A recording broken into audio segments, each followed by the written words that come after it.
ವರುಣ ನೀನ್ ಚಿಕ್ಕಪ್ಪ ಅಂತ ಹೇಳಿ ಸಿಲಿಂಡರ್ ಬ್ಲಾಸ್ಟ್ ಆಗಿ ಸತ್ತಲ್ಲ. ಹೌದಾ? ಯಾವಾಗ? ಅವ ಹೋದ. ಅವನ ಹತ್ರ ಒಂದು 5,000 ಕೇಳಿದ್ ಮಾರೆ ಮೊನ್ನೆ. ವಾಟ್ಸಪ್ ಅಲ್ಲಿ ಸಾರಿ ಕಳಿಸಿದಾನೆ. ಲಾಟ್ ಕೊಟ್ಟು ಮಾರೆ ಅವ. ನೀವು ಸಹ ದುಬೈಗೆಯಾ? ನಾನು ದುಬೈಗೆ. ನೀವು? ಇವ ನನ್ನ ಮಗ ಅನೀಫಾ. ನನಗೆ 5 ಜನ ಮಕ್ಕಳು. ದೊಡ್ಡವಳಿಗೆ ಮದುವೆ ಮಾಡಿಕೊಟ್ಟೆ. ಇನ್ನು 3 ಜನ ಇದ್ದಾರೆ. ಗಂಡ ಇಲ್ಲ, ತೀರಿ ಹೋಗಿದ್ದಾರೆ. ಹಾಗೆ ಇದ್ದ ಬದ್ದ ಒಡವೆನೆಲ್ಲ ಕೊಟ್ಟು ಅವನನ್ನು ದುಬೈಗೆ ಕಳಿಸುದು. ಇನ್ನು 3 ಹೆಣ್ಣು ಮಕ್ಕಳ ಮದುವೆ ಆಗ್ಬೇಕಲ್ಲ. ಒಳಗಿದ್ದನಲ್ಲ ಕೆಂಪುಟೈ ಹಾಕಿ. ಒಳ್ಳೆಯವ, ಭಾರಿ ಒಳ್ಳೆಯವ, ಆದ್ರೆ ಸ್ವಲ್ಪ ಕಾಸ್ಟ್ಲಿ. ಹೌದಾ? ವರುಣ್ ಯಾರು ಮೇಡಮ್? ಕರೀತಾರೆ, ಬನ್ನಿ. ಬಾ ಬಾ ಬಾ. ಓಕೆ ಓಕೆ ಓಕೆ, ಇನ್ಶಾಲ್ಲ ಇನ್ಶಾಲ್ಲ. ನಮಸ್ತೆ ಸರ್. ಈಶ್ವರ. ಪುರುಷೋತ್ತಮ ಸರ್. ಈಶ್ವರ ಅದು ದೇವ್ರದ್ದು. ಎಲ್ಲ ಈಶ್ವರನ ಕೈಯಲ್ಲಿ. ವೀಸಾ ಮಾತ್ರ ತಮ್ಮ ಕೈಯಲ್ಲಿ. ತಮಾಷೆ ಮಾಡ್ತಾನೆ. ಯಾರು ಹೋಗ್ಲಿಕ್ಕೆ? ಯಾರು? ದುಬೈ. ಇವನಿಗೆ ಪುರ್ಸ ಹೋಗ್ಲಿಕ್ಕೆ. ಇವನು ಹೋಗ್ಲಿಕ್ಕ? ಅಂದ್ರೆ ಇವನಿಗೆ ಚಿಕ್ಕವನಿರುವಾಗಲೇ ದುಬೈಗೆ ಹೋಗ್ಬೇಕು, ದುಡಿಬೇಕು ಅಂತೆಲ್ಲ ಆಸೆ. ಓಹೋ. ಅಂದ್ರೆ ಅವನ ಮನೆ ಸರೌಂಡಿಂಗ್ ಅಲ್ಲೆಲ್ಲ ಎಲ್ಲ ಫಾರಿನ್ ಅಲ್ಲಿ ಇರುವವರು ಇರುದು. ಚಾರ್ಲಿ, ಅಶ್ರಫ್ ಎಲ್ಲ ಅಲ್ಲ. ಹಾಗೆ ಅವನಿಗೆ ವೀಸಾ ಏನಾದ್ರು ಸಿಕ್ಕಿದ್ರೆ ಒಳ್ಳೇದಿತ್ತು. ಯಾರು ಕೂಡ ಒಳ್ಳೇದಾಗಬೇಕು. ನಾನು ಕೂಡ ಕಷ್ಟಪಟ್ಟು ಮೇಲೆ ಬಂದವ. ಹೌದು, ನಾವು ಸಹ ಬರ್ಲಿಕ್ಕೆ ಸ್ವಲ್ಪ ಕಷ್ಟ ಆಯ್ತು. ಅಲ್ಲಿ ಸ್ಟೆಪ್ ತುಂಬಲ್ಲ ಸರ್ ಹೊರಗಡೆ. ತಪ್ಪು ತಿಳುವಳಿಕೆ ನಿಂದು. ಜೀವನದಲ್ಲಿ ದುಡಿದು ಕಷ್ಟಪಟ್ಟು ನಾನು ಮೇಲೆ ಬಂದವ ಅಲ್ಲಮ್ಮ. ನಾವು ಮೂಲತಃ ನೀಲೇಶ್ವರ, ಕೇರಳ. ನನ್ನ ತಂದೆ ತಾಯಿ ಇಲ್ಲಿಗೆ ಬಂದು 40 ವರ್ಷ ಆಯಿತು. ರೈಲ್ವೆ ಕೆಲಸಕ್ಕಂತ ಬಂದವರು ಪಾಪ ಇಲ್ಲಿ. ನಾವು ಹುಟ್ಟಿದೆಲ್ಲ ಇಲ್ಲಿ. ನನಗೆ ಒಳ್ಳೆ ವಿದ್ಯಾಭ್ಯಾಸ ಕೊಟ್ಟು ತಾಯಿ ಸಾಕಿದ್ದಾರೆ. ಪಾಪ ಸರ್. ಯಾವಾಗ ಸರ್ ಹೋದದ್ದು ಅಮ್ಮ? ತಪ್ಪು ತಿಳುವಳಿಕೆ ನಿಂದು. ಇವಾಗ ಸಹ ಇದ್ದಾರೆ ನನ್ನ ತಾಯಿ. ಸಾರಿ. ಪ್ರತಿದಿನ ಅವರನ್ನು ಆಫೀಸಿಗೆ ಕರ್ಕೊಂಡು ಬರ್ಲಿಕ್ಕೆ ಆಗುವುದಿಲ್ಲಲ್ಲ. ಅದಕ್ಕೆ ಅವರ ಫೋಟೋ ಇಟ್ಟದ್ದು. ಆರೋಗ್ಯವಂತರಾಗಿದ್ದಾರೆ. ಸಾರಿ ಅಮ್ಮ. ಒಂದು ಸ್ವಾರಿಯ. ಯಾರಿಗೆ ದುಬೈ? ಇವನಿಗೆ ಹೋಗ್ಲಿಕ್ಕೆ? ಹೌದು ಸರ್. ಸುಗಲದ.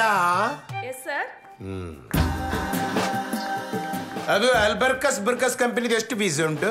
ಸರ್ಕಸ್ ಎಲ್ಲ ಬೇಡ ಸರ್, ಕಷ್ಟ ಆಗ್ತದೆ. ತಪ್ಪು ತಿಳುವಳಿಕೆ. ಸರ್ಕಸ್ ಅಂತ ಅರಬ್ ಕಂಟ್ರಿಯಲ್ಲಿ, ಅದು ಅಲ್ಬರ್ಕಸ್ ಅಂತ ಒಂದು ಕಂಪನಿ. ಅದು ಅಲ್ಲಿದ್ದು ವೀಸಾ ಹೇಳಿದೆ ನಾನು. ಬೇಡ ಬಿಡು, ಆಮೇಲೆ ಎಷ್ಟು ಉಂಟು ಸರ್? ಅದ್ರಲ್ಲಿ 16 ಉಂಟು ಸರ್. 14 ಹೋಗಿದೆ, 2 ಬಾಕಿ ಉಂಟು ಸರ್. 14 ಹೋಗಿದೆ? ಹೌದೌದು. ನೀನು ಹೋಗ್ತೀಯಾ? ನಾನಿಲ್ಲ, ನಂಗೆ ಇಲ್ಲಿ ಬೇರೆ ಕೆಲಸ.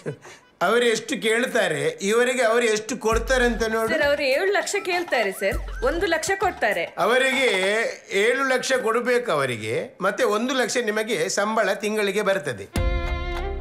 7 ಲಕ್ಷ ಅದು ಒಳ್ಳೆ ಸಂಬಳ. 7 ತಿಂಗಳಲ್ಲಿ ನಿಮ್ಮ 7 ಲಕ್ಷ ಫಿನಿಶ್ ಆಗುತ್ತೆ. ಮತ್ತೆ ನಿಮ್ಮ ಕೈಯಲ್ಲಿ ಉಳಿಯುವುದದು. ಹೇಗೆ? ಹೋಗೇನಾ? ಆಲೋಚನೆ ಮಾಡಿ ಹೇಳ್ತೇವೆ ಸರ್. ಬೇಗ ಹೇಳಿ, 2 ಇರುವುದು. ಮತ್ತೆ ಯಾರ್ಯಾರು ಕೊಂಡೋಗ್ತಾರೆ? ಅದು ನಂಬರ್ ಕೊಟ್ಟು ಹೋಗಿ. ನಂಬರ್ ಹೇಳಿ ಸರ್. 9986. ಯಾರ್ದು? ನೀನು ಹೋಗ್ತೀಯಾ? ಇಲ್ಲ, ಹೋಗುದು ಇವನು. ಮತ್ತೆ ನಿಂದು ಯಾಕೆ ನಂಬರು? ಸರ್ ಅವ್ರು ಮೊನ್ನೆ ಹೋಗಿದ್ದಾರಲ್ಲ ಸರ್, ಅವ್ರು ಬಂದಿದ್ದಾರೆ, ಕರಿಬೇಕಾ? ಬರ್ಲಿಕ್ಕೆ ಹೇಳು. ನನ್ನ ಕಡೆಯಿಂದ ಹೋದವರು ಯಾರು ಹಾಳಾಗ್ಲಿಲ್ಲ, ಎಲ್ಲ ಒಳ್ಳೆ ಒಳ್ಳೆ ಸಂಬಳದಲ್ಲಿದ್ದಾರೆ. ಸರ್ ನಮಸ್ತೆ ಸರ್.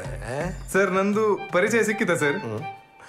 ಈಶ್ವರ ಸರ್, ಇಷ್ಟು ವರ್ಷ ಆದ್ರೂ ಇಷ್ಟು ದೊಡ್ಡ ವ್ಯಕ್ತಿ ನನ್ನ ಹೆಸರು ನೆನಪಿದೆಯಲ್ಲ ಸರ್.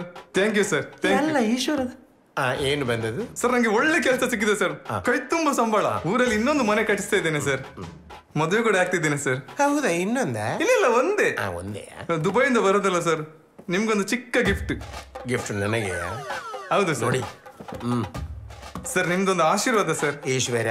ಸರ್ ಕರೆದ್ರ ಸರ್? ಅಲ್ಲ, ಇಲ್ಲಿ. ಆಯ್ತು, ಬರ್ತೇನೆ ಸರ್. ಆಯ್ತು ಆಯ್ತು ಆಯ್ತು ಸರ್. ನೋಡಿದಿರಲ್ಲ ಸುಗಲದ. ಅವನು ಗಿಫ್ಟ್ ಕೊಟ್ಟು ಹೋದದ್ದು. ಅದು ಗಿಫ್ಟ್ ನಿನಗೆ. ಅದು ಎಂತ ಉಂಟು ಅದರಲ್ಲಿ?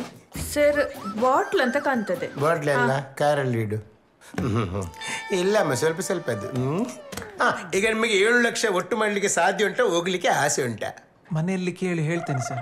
ಕೇಳಿ ಹೇಳಿ ಬೇಗ, ಇಲ್ಲದಿದ್ರೆ ಬೇರೆ ಅವರು ಕೇಳಿದ್ದಾರೆ. ಅಮ್ಮ ಒಂಚೂರು ಕಮ್ಮಿ ಮಾಡ್ಲಿಕ್ಕೆ ಹೇಳ್ತೀರಾ? ಇಲ್ಲ ಇಲ್ಲ, ಅಮ್ಮ ಅಷ್ಟೇ ಹೇಳುದು, ಕಮ್ಮಿ ಮಾಡ್ಲಿಕ್ಕೆ ಆಗೋದಿಲ್ಲ. ಹೋಗಿ ನೀವು. ಆಯ್ತು ಸರ್. ಸರ್